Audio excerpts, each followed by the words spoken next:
Old Sports Show. We're doing our NFL preseason recap. Getting excited for the regular season.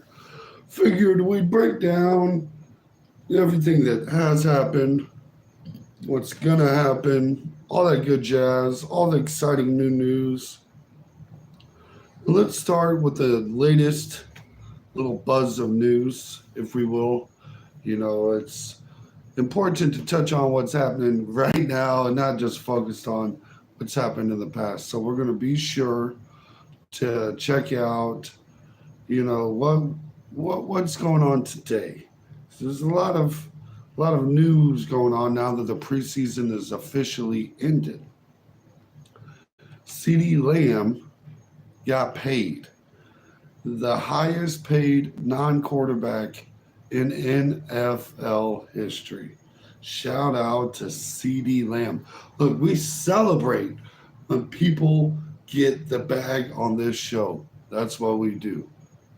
We get excited for them. Everybody wants to get a bag. So when someone has worked their whole life and made it to their dream job and is getting paid big money, like we shout them out. So CeeDee Lamb agreed on a 4-year, $136 million extension with $100 million guaranteed, including a wide receiver record $38 million signing bonus. Sources tell me or tell rap sheet negotiated by the deal makes makes Lamb the second highest non-quarterback in NFL history. So I did get that wrong just a second ago. And that's crazy to think about. CeeDee Lamb is a bad mamma jamma, though. He is the top 3 wide receiver in the NFL, so it makes sense you're going to break him off like it. Like Tyreek Hill just got a new contract, new money. Like it just is what it is. And CeeDee Lamb was next on the list. I know this kind of is going to break a lot of Chiefs fans' heart.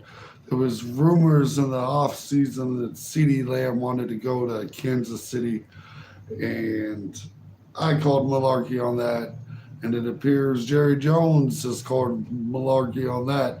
It's a big fat paycheck for old CeeDee Lamb, and I hope he plays as good as that paycheck looks. He will, though. He's worth it.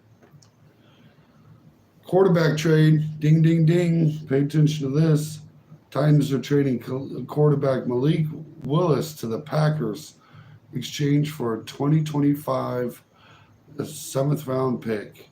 Willis is likely to back up Jordan Love. Hey, shout out to Malik Willis for getting out of that dumpster fire of a situation with Tennessee. Like it's not been fair, like it is. Shout out to Jaguars stopping by. Hey, I like your story. I appreciate it. We're doing a little sports news, a little sports talk here. Getting ready for the preseason discussion. But we're just doing some NFL highlights. A little news right now.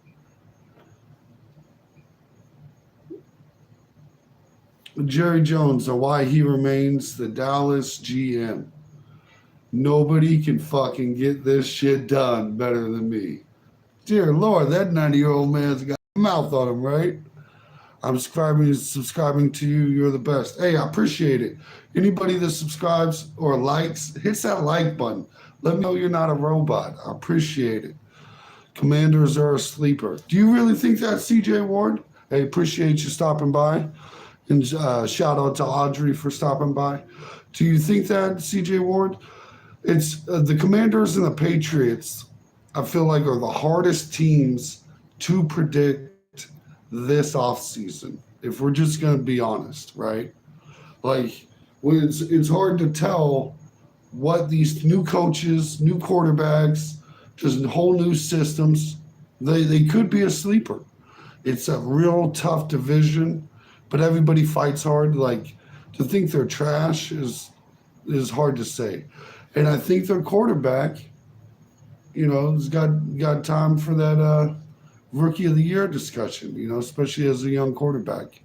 don't sleep on the Commanders is what I would say, but keep your expectations level is what I would suggest. Let me see what else is going on here. The other big news today. Oh yeah, we got the Juju Smith. How do you go live? You hit there's all kinds of YouTube channels on it. They'll break it down better, but just hit the go. I think you got to have a certain amount of subscribers, and then you can go live. I think it's like 50 or something like that. It's been a while. But shout out Evil for stopping by. And make sure you all smash that like button. Let us know. But yeah, Juju Smith-Schuster gets added back to the Kansas City Chiefs Super Bowl winning roster. Nice to have old Juju Smith-Schuster back, but he does come to a very crowded, suddenly very crowded wide receiver room. And look, we'll have all of our cuts. We'll know what it gets down to by the time most people watch this video that are all watching live. You'll know who's made it. You'll know who's that guy. But it's going to be an interesting offseason. The Cowboys might not be done either. Sources are saying four-time Pro Bowl running back Dalvin Cook is flying to Dallas for a visit. Unlike a year ago when he was rehabbing from his shoulder surgery, Cook has hit the weights all offseason, and he says he feels like he's the best he has in years, which is a very cliche thing to do. JM says Cook is washed. Look, I agree with you. I agree with you there. Like, the name is good enough to sell you a couple jerseys, I'm sure. Your casual fans will be getting hyped because, look, it's four-time Pro Bowler Dalvin Cook. But let's be honest, they ran the wheels off that boy. It's the problem with paying running backs. It's why running backs don't get the big contract. Dallas has two old, useless running backs right now. Yeah, they really do. And it's probably the weakest part of the offense by a country mile, probably the whole team, if you want to be truly honest. Like, if you want to do a breakdown of that Cowboys roster, like you got a pretty stellar defense, pretty good offensive line, and that offensive line is going to give that running back group a nice little Band-Aid, but not by much. Like, just not a huge for it. Shame on them. Yeah, I feel you. JM. Like, it's crazy considering that online. Yeah, like, you would think you would have put a little more resources into it. And look, if we're going to be honest, it's not hard to draft a running back anymore. If you spend a second or third, fourth round running back, realistically, you probably got a top 10 guy. Like, top 10 prospect at least. You throw some darts. That's been Dallas's problem forever. If you're just good enough to win a couple games, that's all Jerry Jones really cares about at the end of the day. You look at Dak Prescott. Like, they're still considering whether or not to pay him. They call him like a top tier type running or quarterback. But what has he ever done? Do you think Dak Prescott can win you a Super Bowl? No. I don't have no faith in that being a realistic possibility. So CJ wants to know, will KC repeat, or do you think the Ravens will get over the hump? I think KC will repeat. So I've predicted the matchup correctly every year for the last 6 years. I think it's going to be the Lions versus the Chiefs, and the Chiefs win the Super Bowl. Now, I like your pick with the Ravens there in the question, but I also want you to look at the Texans, because my top three AFC teams would go Kansas City Chiefs, Houston Texans, and then the Baltimore Ravens. So those are going to be your top three dogs that you got to watch about. 2 packs a day. Gamer wants to know. What's that? Two 6-packs? What are you talking about? Are you transitioning to a woman or a man, John? John, if you confuse me for a woman, you've got really bad taste, brother. Like, just like really, really. And like, you might want to change up the section of videos of the adult video content you're looking at if you think this looks remotely anything like a woman, past, present, or future. Okay, bud. Appreciate you though. That was a good one. Like, I like the trolls keep it lighthearted, you know what I mean? So I appreciate you stopping by. Hey, don't forget to hit the like button for the laugh. You know what I mean? You ain't even gotta I'm not even saying subscribe. You ain't even gotta follow me. JM, any chance the Browns catch fire and Deshaun Watson gets back to form? No. We're very anti Deshaun Watson on the show. My co-host and I, that dude with the beard who couldn't be here tonight, he had a birthday party to go to. We're big haters on Deshaun Watson. The Browns have an excellent roster. If we look at what Joe Flacco was able to do coming off the couch, like, it should tell you enough. Like, a very low-level bottom 10 quarterback makes that team competitive, and Deshaun Watson can't get to that level. When he finally sits, that's when I'll have faith in the Browns. Shout out to Dr. Who, What, Where. Nice shirt. Appreciate it. It's one of my favorites, actually. Like, it just, most of the time when you see this style, it's like white with like black flowers, and this one's black with like white flowers. It's just nice touch.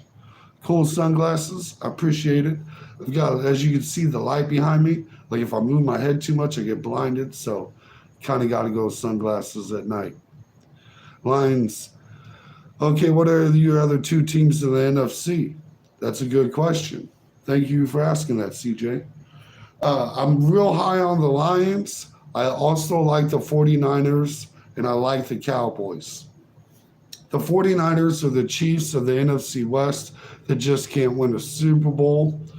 The Lions, I predicted them. I was a year early trying to say they were going to be good, and everyone made fun of me for being like, the Lions are going to be good, and here we are with an excellent Lions team.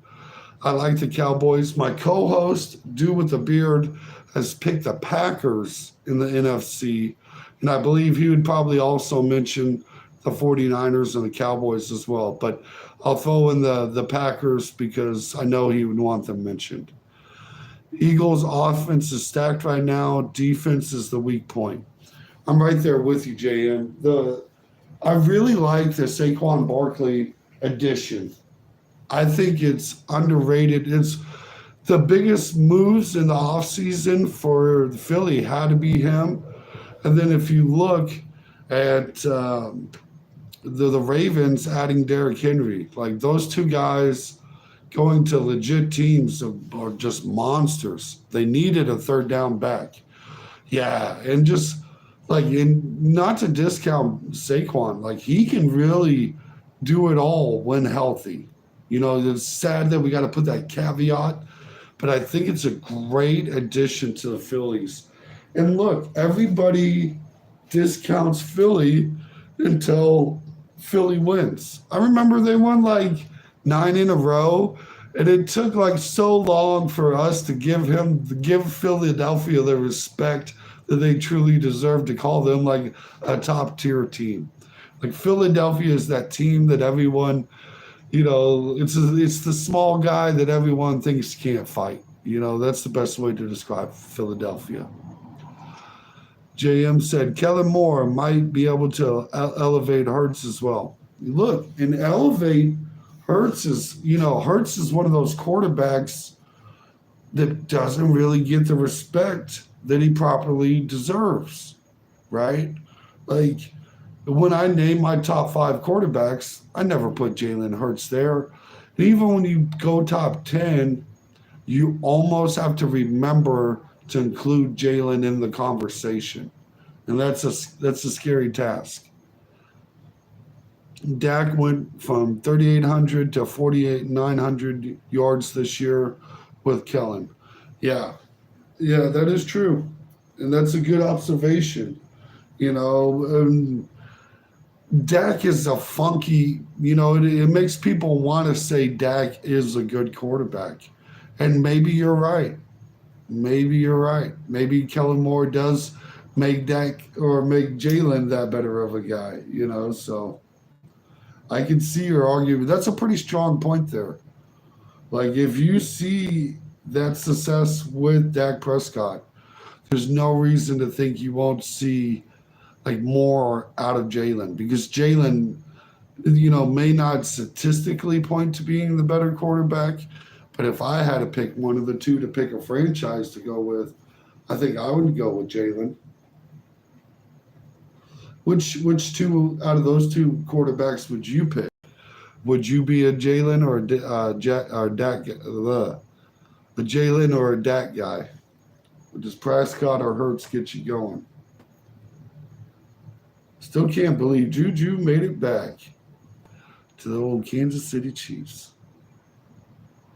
The Lions released Donovan Peoples-Jones per sources. Talk about a name that just failed to really establish himself anywhere, man. Like, just a waste. Hopefully he can continue to get him paid. We like to see guys get a good job out there. There's a lot of hype around Drake May in the Patriots' first round draft pick. There's sentiments in the building that while it still may be the best to have veteran quarterback Jacoby Brissett start the season given his experience of this time. So that becomes a debate. Let's have that conversation. Do you go Jacoby Brissett or Drake May? I think Drake May gives you that parachute, gives you a chance to throw out what you're going to do in the season when it goes bad. But Jacoby Brissett is a great stopgap backup quarterback. Like, if you had to use Jacoby Brissett for 3 games a year, I'd feel comfortable. But something about running him every game as your starting quarterback, like, you can't tell me the Patriots are any kind of playoff contender. Not with Jacoby Brissett as quarterback. Even though, like, you didn't do terrible with the Browns, but, the Browns have one of those rosters that are deep that we were talking about earlier.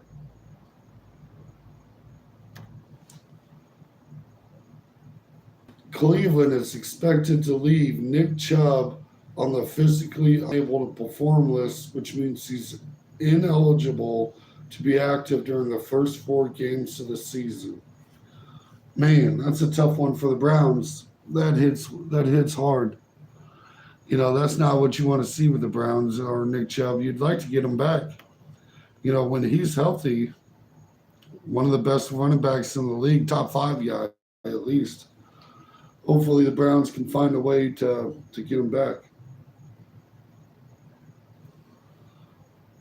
I guess Trent Williams is going to plan to continue his holdout unless his contract is reworked, placing week 1 availability for 49ers into focus.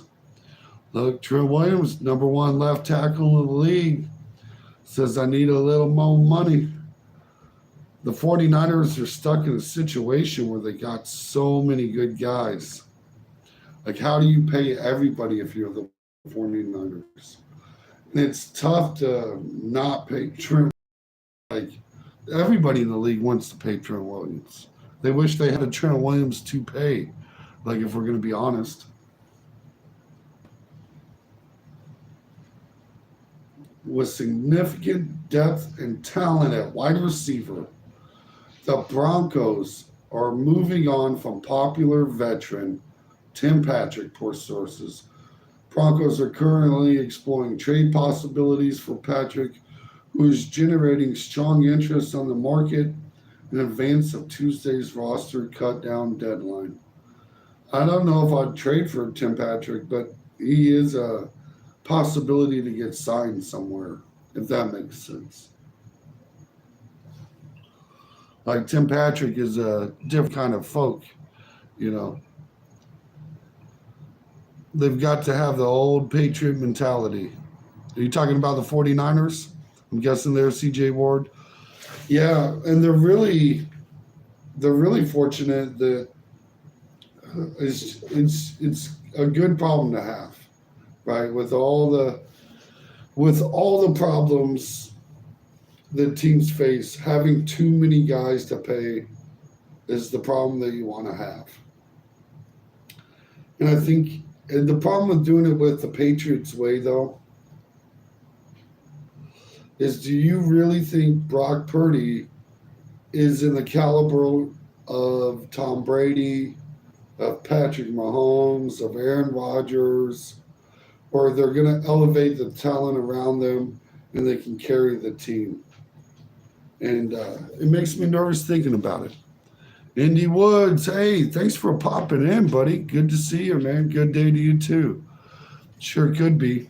Yeah, and it's not to say that he couldn't, but my problem is if we look on last season, when you see Christian McCaffrey go down or Debo leave or Kittle, it starts becoming a problem. They had some hiccups, and it wasn't the same appearance. Like I think they really need to hold on to everything they got this year if they want to push in. Like they're talking about trading Brandon Ayuk, but I think that's a terrible idea.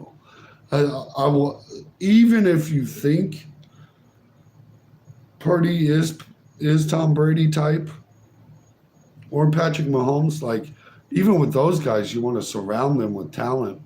Like it was a real roll of the dice last season with the wide receiver room that the Chiefs have, and looking at the moves they did this year, they're not rolling that dice again. Like that was a bold move, Like the Patriots way is so it did give us a formula though. I'll give you that, CJ. It's hard to argue against it, right? It's the best formula we've seen yet. You can't tell me a franchise that's had a better formula for success. And it's just maybe, and even I'd say with the Chiefs, there's been a lot of cap finesse going on there.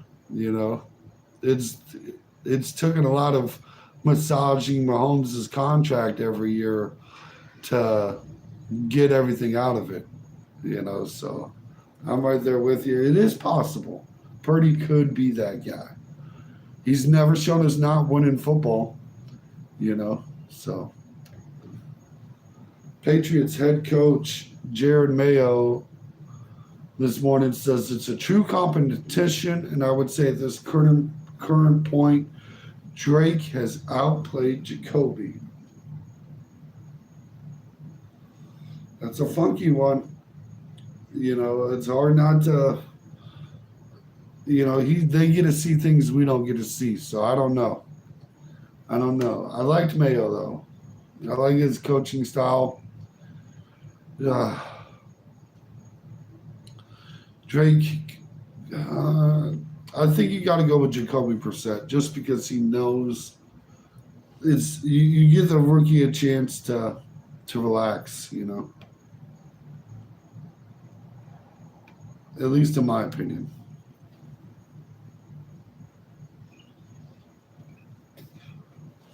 So multiple sources have reached out to the Texans to see if wide receiver John Mechie III would be available in trade due to the plethora of wide receivers on the roster.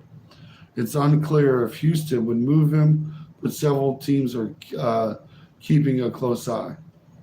Yeah, I mean the Houstons are that probably the best wide receiver group out of them all. He's a former second-round pick, so we'll see. Yeah, learn just like Tom and Patrick. Yeah, I mean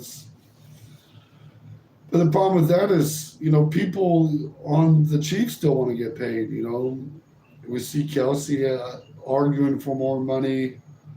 Creed Humphrey just got more money. Trey Smith is wanting more money. Like everybody, they've got the same problem where they've just drafted too well. They've hit on too many guys. But you got to start really looking hard at which rookies you're going to actually pay this year.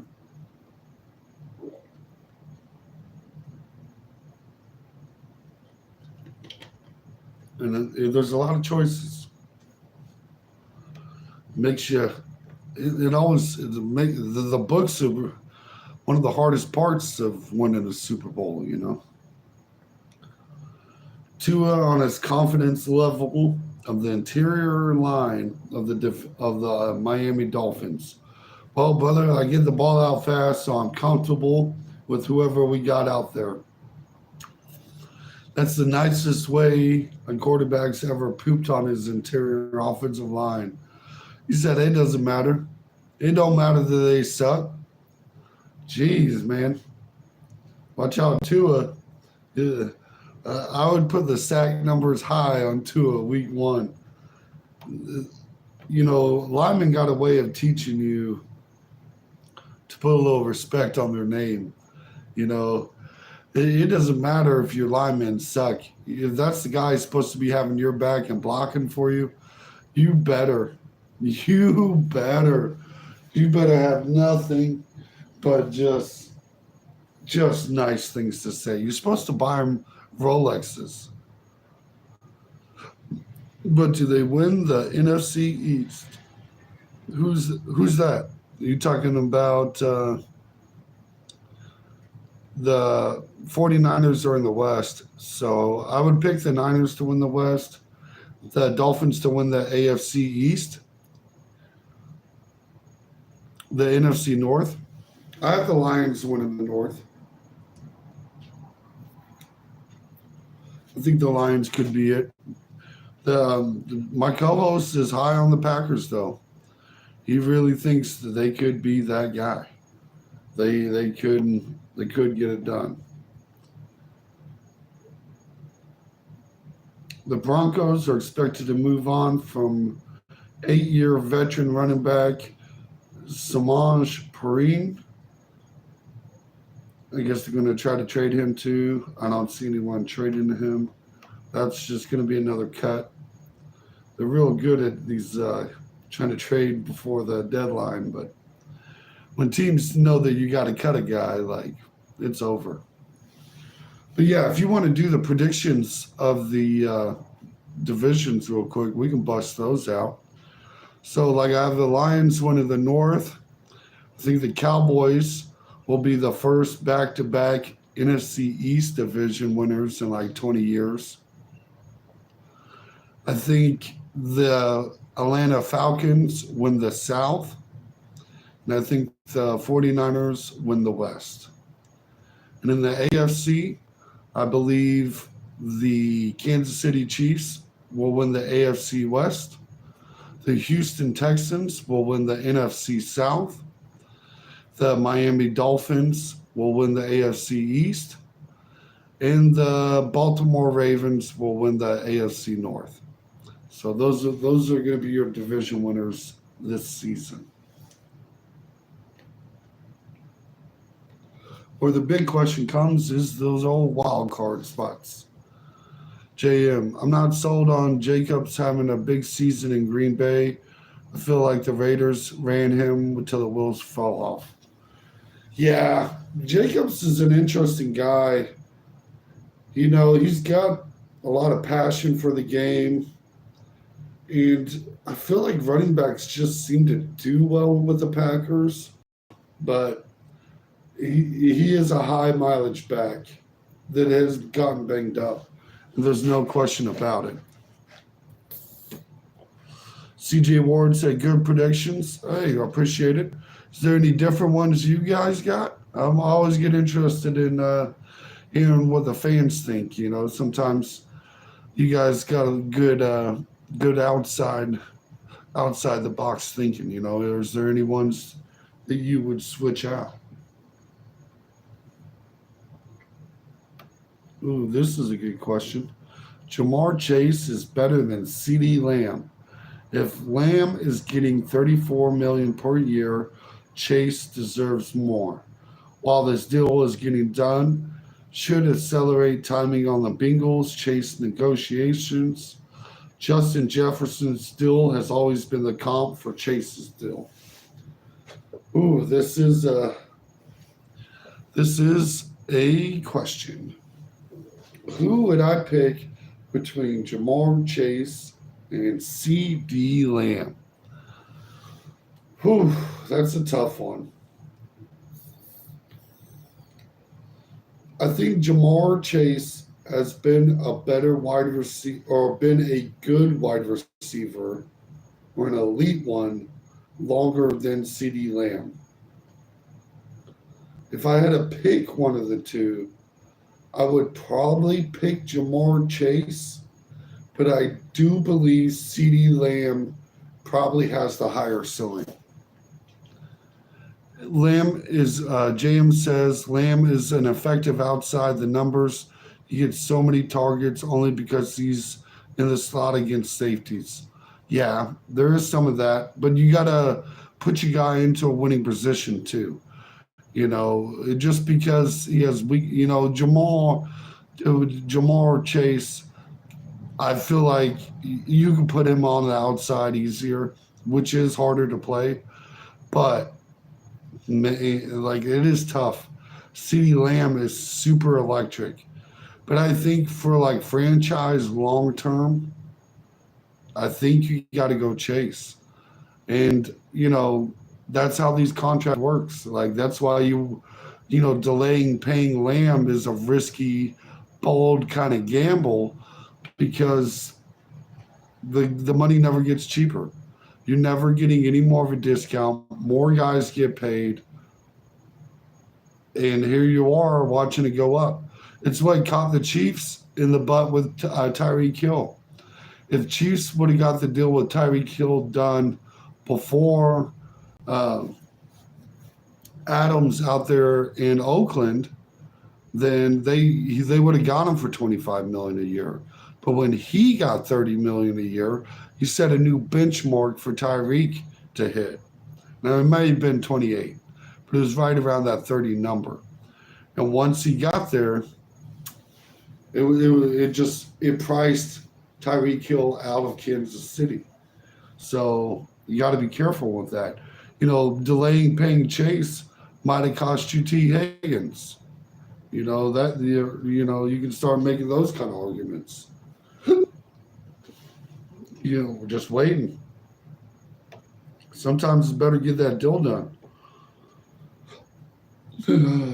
Let's get into the preseason review. The preseason has ended. We've gotten done with the preseason. It is in the past. But before we get into the regular season, I think it's important to pay attention to some of the highlights. Remember, take a little road trip back down the road, if you will. A little reflection. I'm a big fan of self-reflection, where you just take the time and see what you done did, see what done happened. And that is exactly what we're finna do right now. Now, the top play this offseason was Pat Mahomes behind the back pass. It was electrifying. It was amazing. It was something of storybooks, like just to bust out something new in year 6 that still has, or year 7 even, I don't even know where we're at now. Just electrified. We've been amazed. This is, he throws it left hand, sidearm, right-handed, now behind the back. There's no throwing angle that Patrick Mahomes cannot successfully throw. CJ Ward, I have to watch all the games and catch up. No, that's the beautiful part of what we're doing right now. The preseason is not worth watching too much tape on. Okay, if you're not a super football nerd, like getting too deep into it will drive you crazy. And really, the biggest thing to do in preseason is not to overanalyze. Are you streaming from a burner phone? Yes, we don't want them frozen grapes to catch us. Shout out to you stopping by. No, this ain't a burner phone. Is the quality that bad? I apologize. From my end, it looks decent.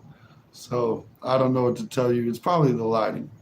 I might need to work on my lighting. We get sunsetish here in Florida. We get this beautiful sunset, and it makes the difference. But I appreciate you popping in, Frozen Grapes. It's an interesting username. Now, the second biggest play in the offseason is going to go to rookie defensive lineman Elijah Chapman, who's a defensive tackle, right? And he chased down this running back after getting, like, the running back passes him running as he's being blocked, gets a good solid 5-yard head start on him, and big boy runs him down. And the scariest, like, anytime people say that football players are overpaid, I like to think of guys exactly like Chapman. Okay. I'm an Army vet, right? The ideal of a 320-pound guy that can run a 4.6 crashing into me repeatedly throughout the game.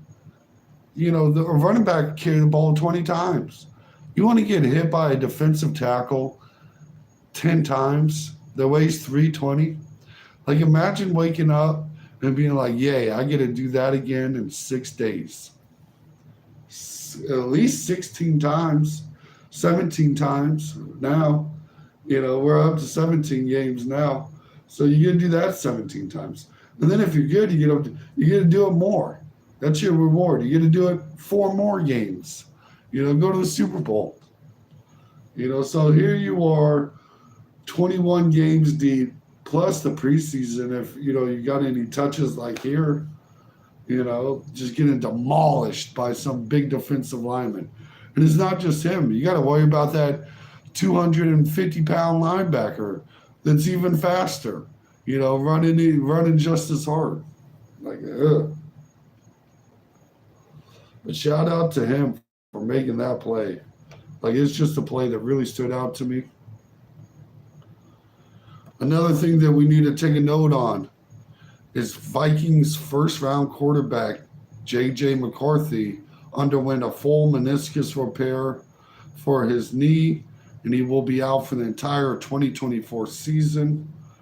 So the Vikings drafted their first guy, their best chance at having a good season, went completely out the window. Even though I think even with him, it was rough. That's C.J. Ward. That's why we need the big money, baby. Yeah, look, C.J., I'm telling you, it is. You got to get the bag for that, man. Like, if you're gonna take that kind of physical abuse, get the money. And if you make billions of dollars for your employer, you should make millions. Like, the revenue split is very, like, there's a reason they get paid that much. It's because they make double that in money. Like, they're making even more than that. It ain't nothing. And nobody's watching the coach or the GM or the owner do a single thing. Like, it's just not in the cards. The whole product of the NFL is the players. Another notable thing, quarterback Nick Foles called it a career.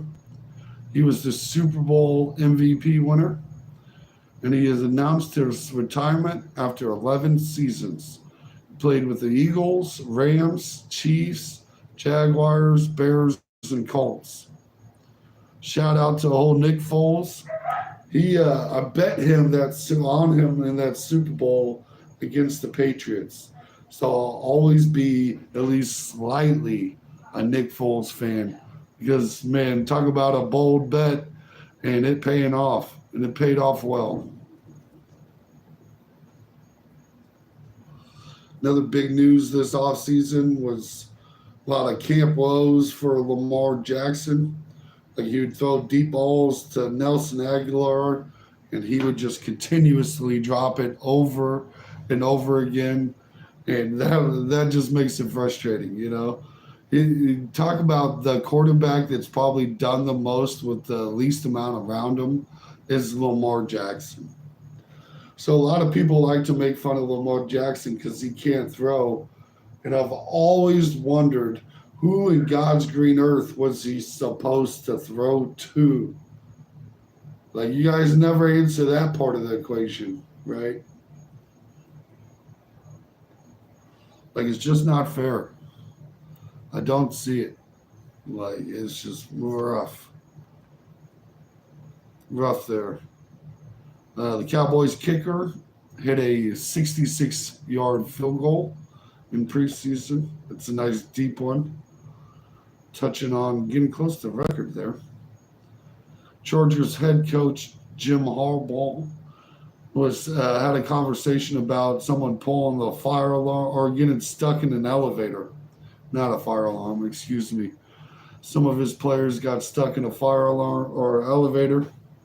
Can't stop saying fire alarm. And he wishes he could have been there with him. Was his only regret. Which sounds dumb. There's no way I want to be stuck in an elevator with guys. Like, that doesn't sound fun at all. Ooh, this is a fun topic. Caleb Williams. Little highlight throw to fellow first rounder Rome Odezum for a big game. Nice big deep pass there for that highlight. And we got to talk about old Caleb Williams. I wasn't very high on him coming in, but I think this might be another Jordan Love situation for me where I didn't like the guy and they proved me wrong. There's a lot of possibilities around Caleb Williams. The Bears have put him in a winning situation, put him in a situation where it's possible at least. You got at least a little faith in Caleb Williams. I like to get your guys' opinions.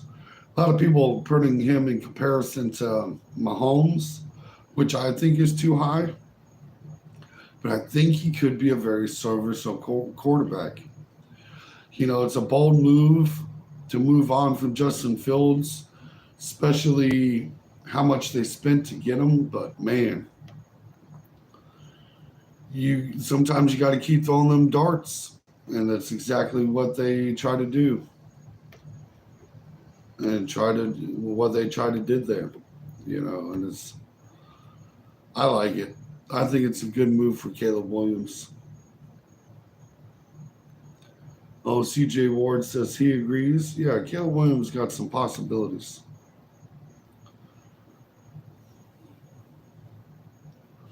I know we talked about the Browns earlier, but we do need to talk about old Deshaun, physical therapist Watson again.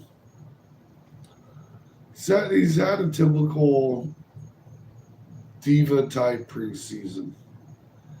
And I understand as a veteran, you don't really want to do camp or this preseason nonsense, but just not ever getting in groove with your team at any point in your career is pointless.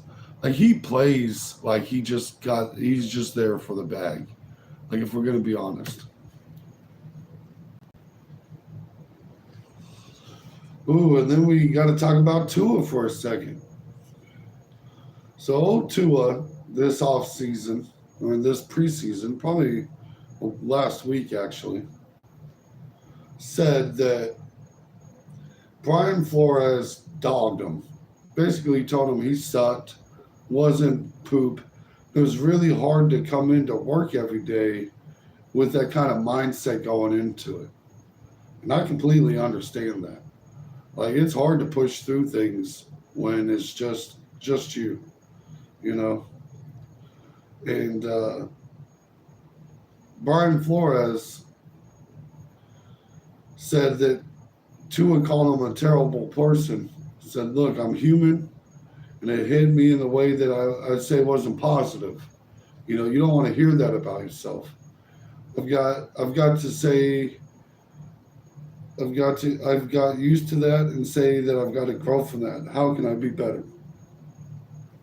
You know, basically, you know, when you get the outside view of how you are, no one sees yourself like you do. You know, Brian Flores probably thinks he's a good guy. You know, probably thinks he helps develop quarterbacks in a great way. You know, sometimes toughness in a coach can be a good thing, especially for a young quarterback. But it wasn't for Tua. It was not even close for Tua. And it's just one of those things that you got to be careful how you talk to people, you know. And it didn't work out for Tua, and it didn't work out for Flores. And honestly, probably is what cost him his job. Uh, Hassan Reddick is still holding out, I believe, which is a very interesting thing. The situation is real funky in the Jets. The Jets traded for him and didn't give him a new contract, which is pretty standard. These kind of things happen. If you're going to address draft capital, you want to go ahead and lock that guy up for a little bit. And they didn't do that. They didn't do that at all. So, tough to see. Tough to see. CJ Ward, will Aaron last the season? I would say statistically, probably not, right? Like if we really break it down, does Aaron Rodgers make the whole season? Look, we don't hope for injury on this show. We don't try to predict it either. It is a subject that we try to avoid. But with Aaron, it is such a common question, right? It is really the question around Aaron Rodgers. So it's a topic that we can't avoid, right? And if I had to guess, no. I think he gets deeper into the season, though. I would like to see him put 12 games in, you know? Can we get to 12 games, Aaron? Can we get 3/4 of a season?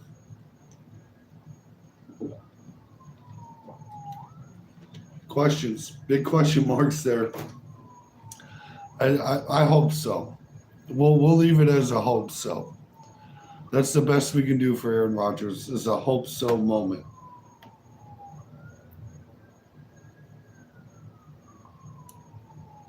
That's all I can think about.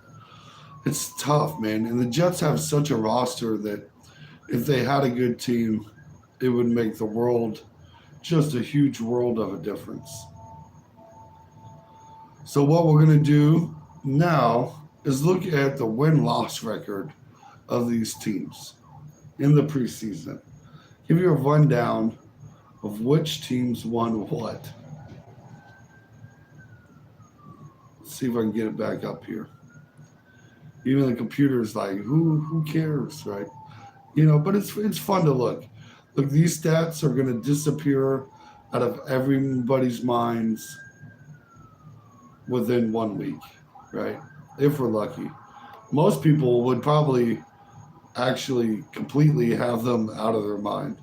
Like they wouldn't even be bringing this up. But I think it's good to kind of reflect.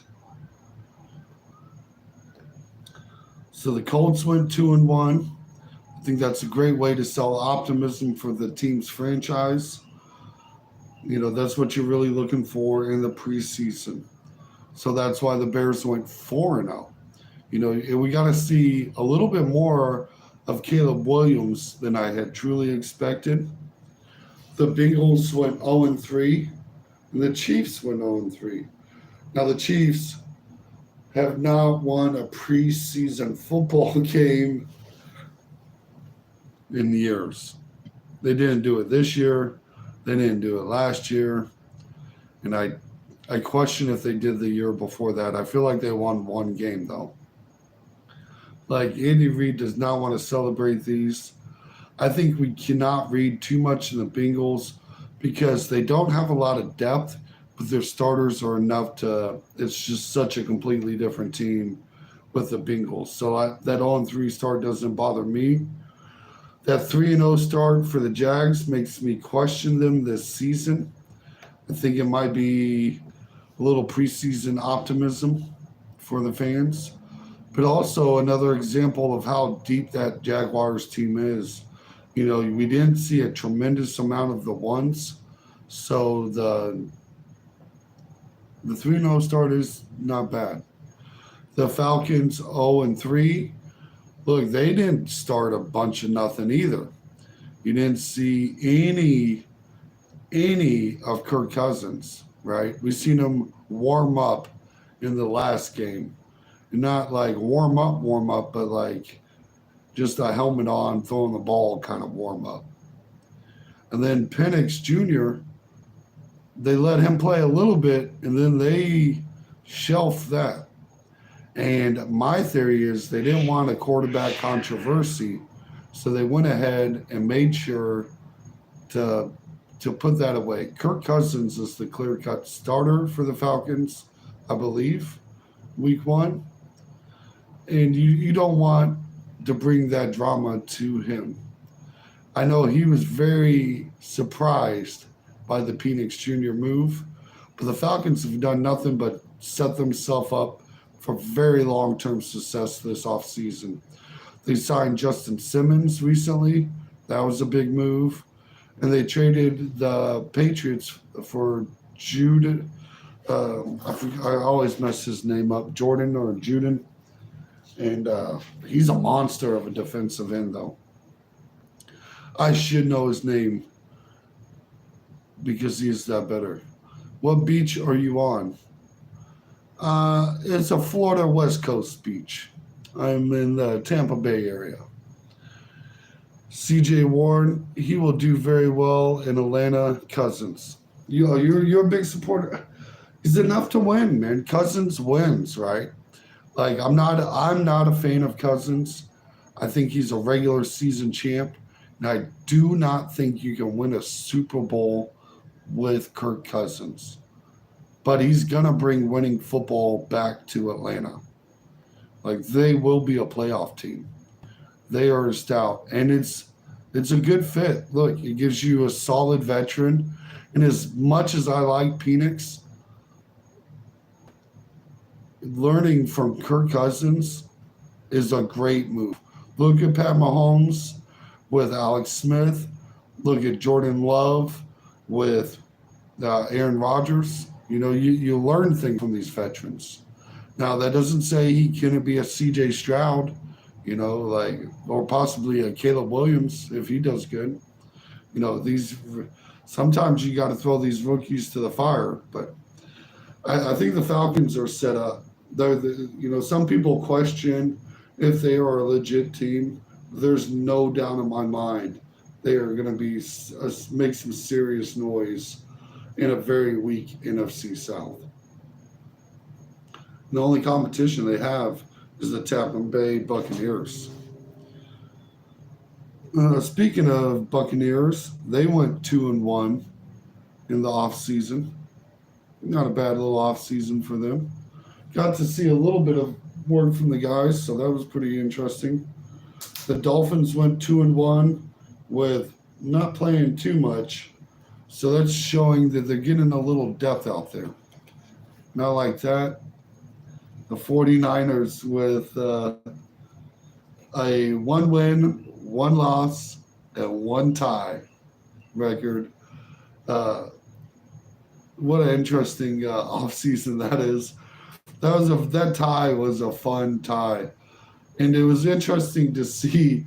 I seen a reaction from a 49ers fan that was confused at why it didn't go into overtime. Why the preseason game didn't go into overtime to decide who wins here, which I thought was comical. Preseason is just glorified practice, and there's no reason for overtime. But they had a fun Hail Mary attempt versus the Raiders, who finished the preseason 0-2 and a tie. Now the Raiders are not a team with depth. They have the worst quarterback room in the NFL, and it's rough to see. It's real rough to see that quarterback room. Devontae Adams deserves better, and it's not what he signed up for when he got traded there. I'll put it to you that way. Yeah, I like their defensive line, though. Shout out the Raiders. Then we have the 1-2 Panthers. I think that one preseason game win might be the only win they see this year. The biggest lock in futures bets in the NFL has to be the -700 for the Panthers to miss the playoffs. So if you bet $700, they'll pay you $100 if the Panthers miss the playoffs. And I think that's just money in the bank. There's not a bet I feel safer about in the NFL. And look, I don't like making 6-month long bets, but that's a guaranteed like 15-20% return on your money there. So, if you do that in the stock market, they call you a genius. If you can do that every year, so let alone 6 months. The Bills went 1-2. Not much to see with Buffalo. Buffalo is a trash team this year. I think the Buffalo Bills will miss the playoffs. That's right, folks. Do not expect the Bills to be a playoff team. It's not happening this year. Not without Stephon Diggs. Josh Allen needs a legitimate wide receiver threat. And he does not have that.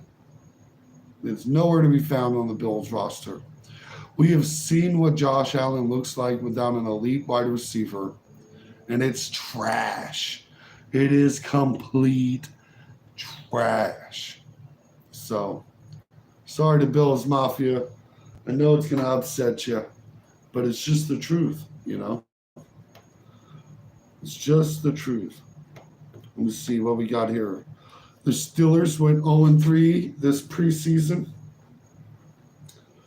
A little bit of quarterback controversy there in the Steelers nation. Do you go Russell Wilson or do you go Justin Fields? And personally, I think the ceiling is higher for Justin Fields. I do not think the future in Pittsburgh is Russell Wilson. I do not think you can win a playoff game with Russell Wilson.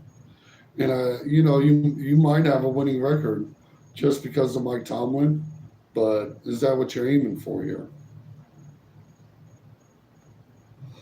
The Lions go 2-1 in the preseason. Big depth with the Lions this year. Like to see it. I just like everything about them. Shout out to the historical underdog, Detroit Lions. The Ravens went 1-2. Not much to see there with the preseason. The Packers go 2-1. They also were pretty conservative with their starters this year, but still managed off a nice little 2-1 record.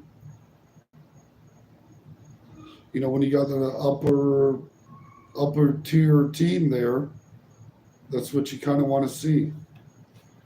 The Rams go 2-1, and the Texans go 3-1. Both monster teams. I think the Texans are the second best team in the AFC. And the Rams are sneaky. I think they're a wild card team. Their wide receiver group is underrated. Still got a steady veteran in Matthew Stafford. You have questions on the defensive side. Anytime you lose that monster of Aaron Donald as a defensive tackle, you got to call it a huge loss. The Vikings go 3-0, give their fans any kind of hope for this season. Just has trash written all over him. Jacob, shout out to you for stopping by. You said, I hope Eli Manning comes back. The Giants could use him at this point. I can't say it wouldn't be a better option. It's not that bad. The Giants are really good right now. Woo. It's not the evaluation I would give. That is not it. That isn't it, buddy. My co-host, Dude with the Beard, is a fan of the Giants this season. I think he's foolish. This is a bad year. The Giants will have a top 5 draft pick. You can take that to the bank. It's just everything about it is all bad for New York. And look, football is better when New York Giants are good. The NFL loves these giant media markets to do good. Jacob says you need a young Tom Brady to help them even win a few matches. I'm not sure. I think you need veteran Tom Brady. You need Tom Brady with some experience under his belt, because that might have killed Tom Brady's whole career if he went on to this current Giants team. We would probably never have heard of Tom Brady. It would have been, history would have been drastically different. The people might actually like the Patriots ever again. But, the Patriots could lose for 100 years now, and nobody would feel bad for them. The Bills were good last season. They were okay last season. They barely made the playoffs and did pretty decent in the playoffs. And they were real close to missing. I had them making the playoffs last season, and they barely made me right there. But I don't see them making the playoffs this year. There's very little chance. Who's taking them to the playoffs? What offensive weapons is Josh Allen going to utilize to get the Bills to the playoffs? I just don't. When the Bills drafted Josh Allen, they were a playoff team with Tyrod Taylor at quarterback. He was gifted a playoff caliber roster. And he did bad. He did terrible. They went and got Stephon Diggs and surrounded him with talent. And then he became a successful quarterback. Josh Allen is not the type to raise the talent around him. He's a good quarterback. He is a top 10 quarterback. But there's a huge but there. With no one around him, the Bills are trash. Now, I'm not on the bandwagon. Jump through the table, prove it to me. You got to see something.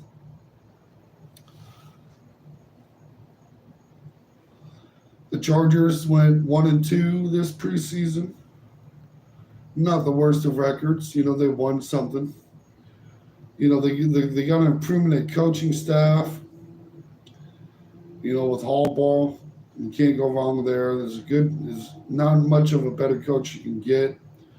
You have a legitimate quarterback in Justin Herbert, but yeah, got rid of everything. They wiped this plate clean of any talent on the offense, and it's going to be a rough year. And I think we see it. The Chiefs might win the Super Bowl next year, says Jacob. Yeah, that is my prediction. I do think they three-peat. I think they play the Lions. I think we're going to see a Lions Chief Super Bowl, and my co-host picked the Packers versus the Chiefs. The Cowboys went 1-2. Interesting preseason for the Cowboys. CeeDee Lamb did get paid. Breaking news.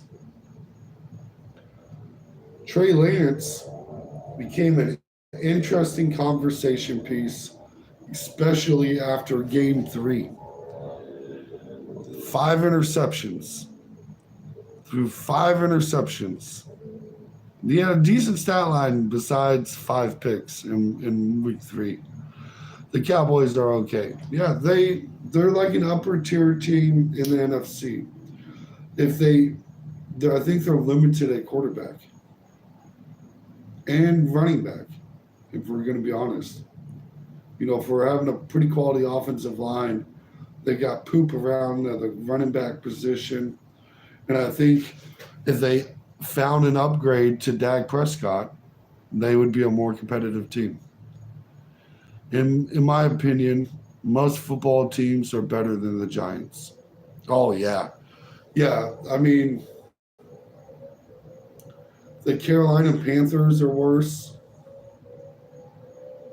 You can make an argument. They're right there with the Tennessee Titans as far as bad teams go. Minnesota Vikings might be in that category this year with no clear quarterback situation. I don't like anything that the Vikings have going on either. There's questions with the Commanders and the Patriots. I think the Colts are in a funky situation with Anthony Richardson. It's just the Giants got a little bit of competition for a dumpster fire. Who's going to be the worst, but it's right around that. I love the Giants, but they are so bad. Yeah, it's a rough one. The Giants after early 2000s are out of the prime. Yeah, it's not much to talk about since, It's rough. And the worst part about it is I don't know if Daniel Jones is a bust, right? Like, I know they've spent a lot of draft capital trying to surround him with talent, but it doesn't feel like they ever really went out and got someone truly good to help him.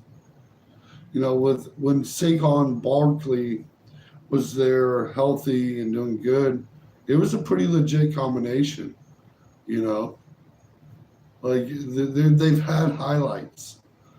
But if you're not going to field an excellent team, it's hard to evaluate a quarterback, The quarterbacks on bad teams makes it tough. And it makes it real tough for Daniel Jones.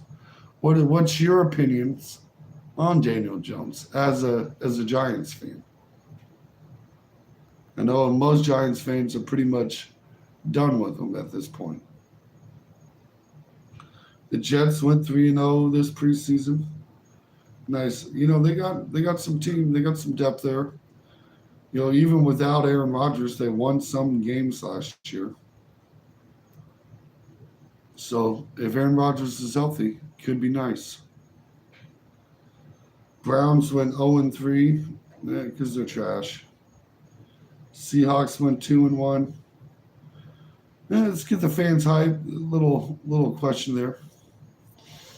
Jacob said, Daniel Jones just needs to put the fries in the bag. Yeah. Look, I can understand it, man. I can understand it.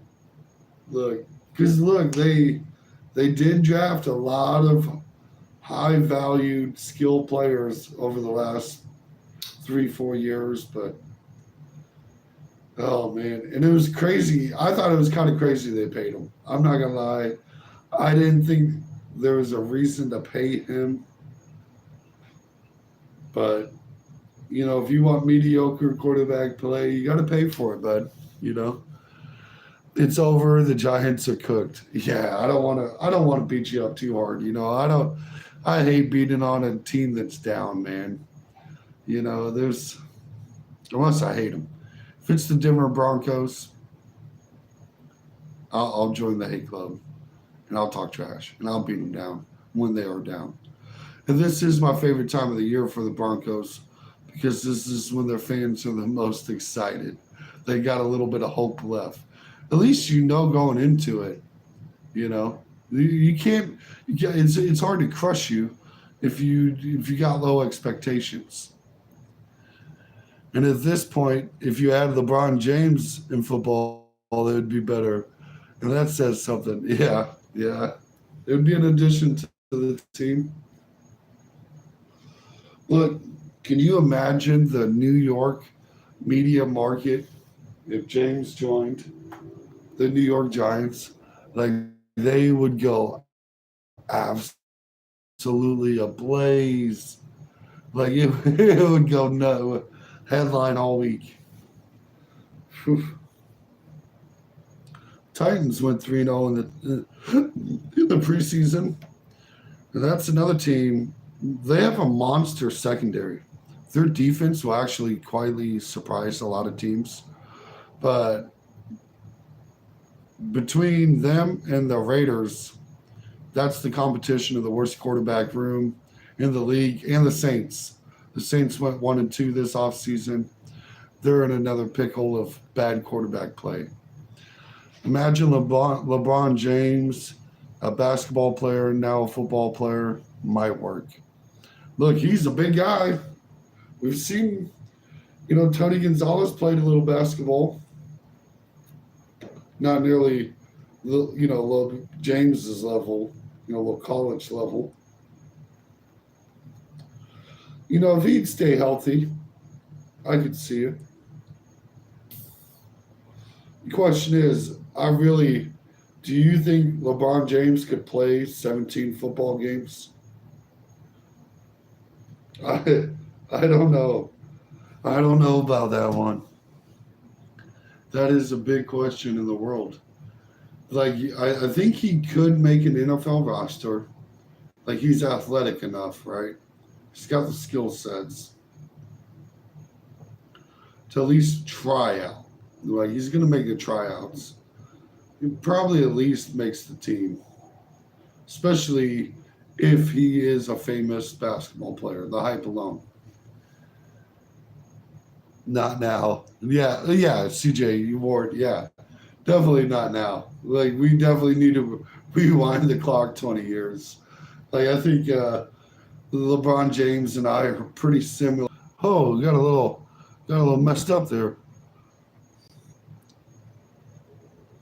Jacob said, honestly, maybe, but he would have to sit out a few games. Yeah. I could see him, taking a week off or two a few times this season. Let me see what else we got here. The Cardinals went 0-3. Look, a lot of questions there with Marvin Harrison Jr. or the third. I forget which one he is. But a lot of potential there. I'm not a huge Kyler Murray fan or supporter. Him going 0-3 probably has a bigger sign of depth. The Broncos 3-0 got them hyped up. Prime Shaq, Jacob says, Prime Shaq, if he was a football player, would do great. I don't know. You don't see 7-foot guys in the league. And I think there might be a reason for that. I can see him playing left tackle or maybe defensive tackle. Like you just got like a monster of a guy. Good luck getting past him. But that an interesting one. Carl says, "Hi, Magnum PI." Hey, shout out, Carl. Thanks for stopping by. Talking about absolute legend. I'll take that comparison. That's probably the nicest compliment I've gotten all night. He's a big man, though. Yeah, look, he is a big man. But you got to be real light on your feet. So if you give me young Shaq, I can probably get with it. You know, coming straight out of college, he was pretty light on his feet, could get it done. But you start getting a little older in the career. I think Shaq probably would have been a good, solid five-year.